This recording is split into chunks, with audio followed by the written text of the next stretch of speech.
Mga kumare-kumpare, for today's topic is about profile recommendation.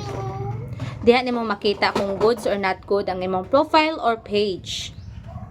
Una, ato sa imong profile, click your dashboard. Sa ubos sa monetization na ay profile recommendation.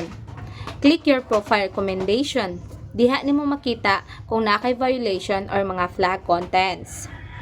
Mabalaan mo kung good sang imong profile recommendation kung naka-recommendable ka, which is na ay 7 yellow star. Once og naka-recommendable ka, may posibilidad nga gipashow na ni algo ang imong mga videos or reels sa imong mga non-followers. So it means more views, more follows, more share.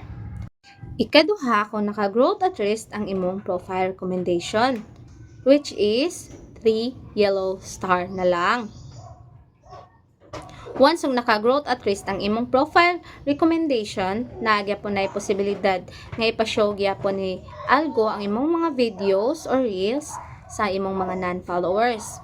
Pero limited na lang, dili parihas sa naka-recommendable ka pa. Tulo, nalisod na kayo siyon kung ang nakabutang is not recommendable, which is wala na kay makitang yellow stars o naka-red na pud na siya. Once nakabutang na nga not recommendable ka, wala na posibilidad nga ma-show ang imong mga videos or reels sa imong mga non-followers, pati sa imong mga followers, except kung ang imong mga followers moadto didto sa imong profile or page, and then mulantaw na sila sa imong videos, may posibilidad na sila maka-like o maka-share. Para dili mabot sa hingahan na atong page o profile, ampingan ginato, sundo na to kung unsa ang mga community standards dire sa Facebook. Kay kita may ning sulod ani iyahang kalibutan.